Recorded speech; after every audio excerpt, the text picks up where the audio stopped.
యెషయా గ్రంథము 51వ అధ్యాయము. నీతిని అనుసరించుచు యెహోవాను వెదకుచునుండు వారలారా, నా మాట వినుడి. మీరు ఏ బండ నుండి చెక్కబడితిరో దాని ఆలోచించుడి.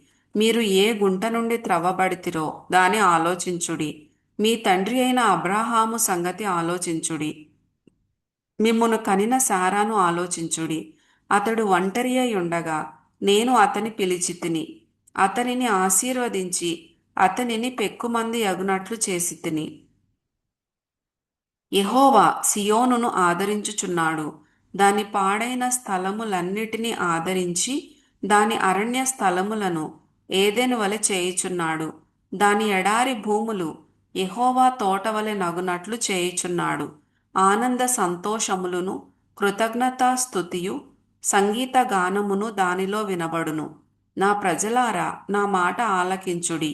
నా జనులారా, నాకు చెవియొగ్గి వినుడి. ఉపదేశము నా యొద్ద నుండి బయలుదేరును.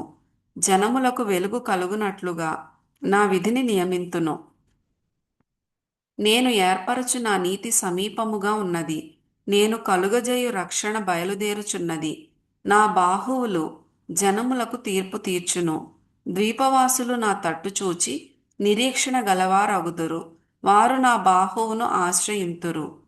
ఆకాశము వైపు కన్నులెత్తుడి. క్రింద భూమిని చూడుడి. అంతరిక్షము పొగవలె అంతర్ధానమగును. భూమి వస్త్రము వలె పాతగిలిపోవును. అందలి నివాసులు అటువలె చనిపోవుదురు. నా రక్షణ నిత్యముండును. నా నీతి కొట్టివేయబడదు. నీతి అనుసరించు వారలారా, నా మాట వినుడి. నా బోధను హృదయమందుంచుకొన్న జనులారా, ఆలకించుడి. మనుష్యులు పెట్టు నిందకు భయపడకుడి. వారి దూషణ మాటలకు దిగులు పడకుడి.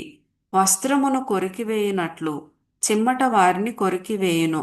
బొద్దిక గొర్రెబొచ్చును కొరికివేయునట్లు వారిని కొరికివేయును. అయితే నా నీతి నిత్యము నిలుచును. నా రక్షణ తరతరములుండును. యెహోవా బాహువా, లెమ్ము, లెమ్ము. బలము తొడుగుకొమ్ము.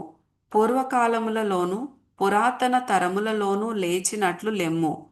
రాహబును తుత్తునియలుగా నరికివేసిన వాడవు నీవే గదా.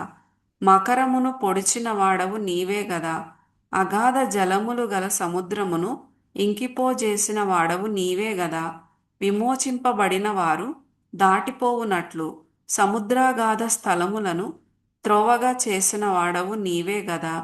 యెహోవా విమోచించిన వారు సంగీతనాదముతో సియోనునకు తిరిగి వచ్చెదరు. నిత్య సంతోషము వారి తలల మీద ఉండును. వారు సంతోషానందము గలవారగుదురు. దుఃఖమును నిట్టూర్పును తొలగిపోవును. నేనే మిమ్ము నోదార్చువాడను. చనిపోవు నరునికి, తృణమాత్రుడగు నరునికి ఎందుకు భయపడుదువు? బాధపెట్టువాడు నాశనము చేయుటకు సిద్ధపడునప్పుడు వాని క్రోధమును బట్టి నిత్యము భయపడుచు ఆకాశములను వ్యాపింపజేసి భూమి పునాదులను వేసిన యెహోవాను, నీ సృష్టికర్త అయిన యెహోవాను మరచుదువా? బాధపెట్టు వాని క్రోధము ఏమాయెను? కృంగబడినవాడు త్వరగా విడుదల పొందును. అతడు గోతిలోనికి పోడు, చనిపోడు. అతనికి ఆహారము తప్పదు. నేను నీ దేవుడనైన యెహోవాను. సముద్రము యొక్క కెరటములు ఘోషించునట్లు దాని రేపువాడను నేనే. సైన్యములకధిపతియగు యెహోవా అని ఆయనకు పేరు. నేను ఆకాశములను స్థాపించునట్లును భూమి పునాదులను వేయునట్లును నా జనము నీవే అని సియోనుతో చెప్పునట్లును నీ నోట నా మాటలు ఉంచి నా చేతి నీడలో నిన్ను కప్పియున్నాను. యెరూషలేమా, లెమ్ము, లెమ్ము. యెహోవా క్రోధ పాత్రను ఆయన చేతి నుండి పుచ్చుకొని త్రాగిన దానా, తూలిపడజేయు పాత్రలోనిదంతటినీ త్రాగిన దానా నిలువుము. ఆమె కనిన కుమారులందరిలో ఆమెకు దారి చూపగలవాడెవడునూ లేకపోయెను. ఆమె పెంచిన కుమారులందరిలో ఆమెను చెయ్యి పట్టుకొనువాడెవడునూ లేకపోయెను. ఈ రెండు అపాయములు నీకు సంభవించెను.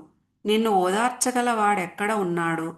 పాడు నాశనము, కరవు, ఖడ్గము నీకు ప్రాప్తించెను. నేను నిన్నెట్లు ఓదార్చుదును? నీ కుమారులు మూర్ఛిల్లి ఉన్నారు. దుప్పి వలలో చిక్కుపడినట్లు వీధులన్నిటి చివరలలో వారు పడియున్నారు. యెహోవా క్రోధముతోనూ నీ దేవుని గద్దింపుతోనూ వారు నిండియున్నారు. ద్రాక్షారసము లేకయే మత్తురాలవై శ్రమపడిన దానా, ఈ మాట వినుము. నీ ప్రభువగు యెహోవా తన జనుల నిమిత్తము వ్యాజ్యమాడు నీ దేవుడు ఈలాగు సెలవిచ్చుచున్నాడు. ఇదిగో, తూలిపడజేయు పాత్రను, నా క్రోధ పాత్రను నీ చేతిలో నుండి తీసివేసి ఉన్నాను. నీవికను దానిలోనిది త్రాగవు. నిన్ను బాధపరచు వారి చేతిలో దాని పెట్టెదను. మేము దాటిపోవునట్లు క్రిందికి వంగి సాగిలపడుమని వారు నీతో చెప్పగా, నీవు నీ వీపును దాటువారికి దారిగా చేసి నేలకు దానిని వంచితివి గదా. వారికే ఆ పాత్రను త్రాగనిచ్చెదను.